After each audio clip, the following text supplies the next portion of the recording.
Hey there, welcome to another Dreadwinter Devlog. For anyone new here, Dreadwinter is a cozy fantasy cafe sim where you're put in charge of running your own magical coffee shop and you're given full control over how you want to run it. From keeping it small and cozy to expanding and growing your business or going off on adventures instead. For a while, I've been focused on the non-cafe parts of the game, such as the combat system and building up the world. But I've hit a point where I can now move back to working on the core aspects of the game, which is running the cafe. First, I'd like to go over what's been done since the last update. I talked before about working on the intros for the game, which are now complete. The goal behind it was to establish your character and the world around them, as before I felt there wasn't much of a connection to the game when you started, since you were thrown into it without any context. It's important to get players invested in the game as soon as possible, and making your character be an actual part of the world and forming a connection with them is key to that, which is why I wanted to make sure that this was done by the time people get to play the game. There are 3 intros available to choose from, each with a different background and setting for your character, before you start working at Dreadwinter. The choice you make doesn't mean you're locked into a certain playstyle, but you do get a free skill point in a related skill tree. For example, choosing the adventurer background would give you a skill point in combat. I'd like to also have hidden dialogue and bonuses depending on which path you choose, but nothing that would encourage picking one over the other. The next thing I worked on was adding seasonal furniture and decorations, as well as being able to purchase it. The ability to customize the cafe by adding furniture and changing the flooring and wallpaper already exists in the game, but there wasn't actually a way to acquire anything before now. I added a furniture store to the game many moons ago, but I never got around to giving it any functionality. As well as being able to buy furniture for the cafe, there is also special seasonal furniture on display, which can also be bought. As the name might suggest, these are higher quality pieces that are available for a limited time and rotate out every season.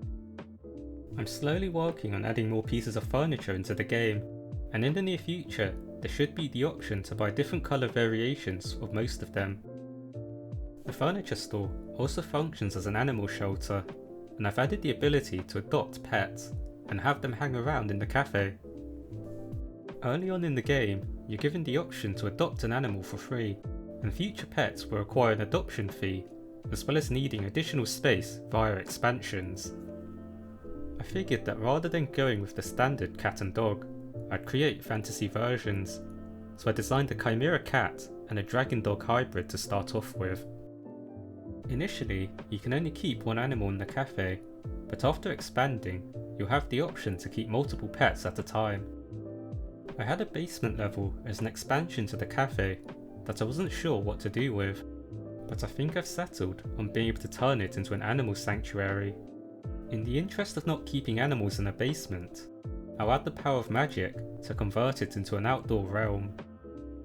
I originally planned to kick out the sleeping dragon on the top floor when you expand, but I think having an animal sanctuary would allow you to convince the dragon to move there, which would be a nicer outcome and makes sense. Alongside these additions to the cafe, I've also updated some of the gameplay. There's now an order tracker that lists out orders that are being waited on. It's a fairly small thing, but it should be useful further into the game as your customers increase and orders pile up. I've also changed how the mixing minigame works. The idea behind it was to add a way of being able to create more than just coffee by mixing ingredients into it in a cauldron. One piece of feedback I got was that it wasn't clear what you needed to do, as it required leveling the relevant skill and also placing the cauldron in the cafe. On top of that, you also unlocked a bunch of recipes at once, which required a large variety of ingredients, so there was a lot to learn. There's already a cauldron in the cafe that's just sitting in the background, so that can be used instead, and there will be a tutorial on how to use it when the skill is unlocked. You also needed to buy the ingredients beforehand, to have them available when a customer ordered a certain drink. This meant you would regularly have to buy a large amount of ingredients, and you wouldn't know how much of each you would need to buy. I've changed this to have the ingredients available at all times, and they unlock as you acquire new recipes.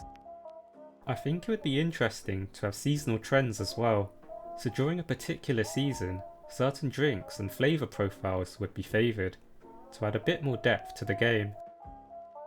To go with the gameplay updates are some graphical updates.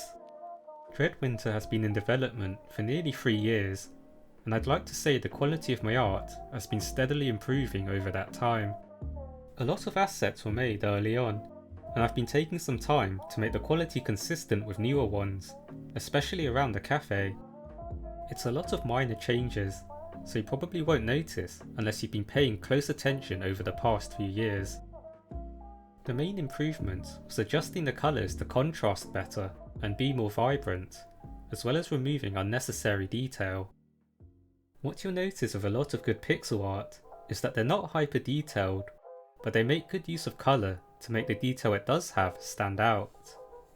I think before a lot of my art was oversaturated and lacked contrast, so I tried to add a lot of detail and texture to make it interesting, which just made it messy instead.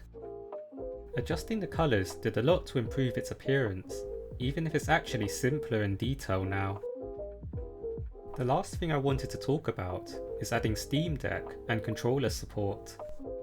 There's been interest in whether Dreadwinter is playable on the Steam Deck, and from testing previously, it was playable in that you could run around and make coffee, but menus and other functions were unavailable. The Steam Deck has the option to bind buttons to keyboard controls, and has trackpads that can function as a mouse, so it was possible to make it work, but obviously it's not ideal. I've been doing a lot of testing on my own Steam Deck recently, so I decided it would be best to get controller support working, since I would need to add it in eventually. Luckily, it's not as difficult as I was expecting, but there is a lot of catching up to do. If you're making a game of your own, I'd recommend adding controller support to everything as you go, as it would be a lot easier than doing it all at once. At this point in time, it's possible to go from launching the game to playing most of it with just the controller, and hopefully by the time anyone touches the game, there should be full controller support. In terms of when you'll be able to try out a demo again, I think something should be ready within the next few months.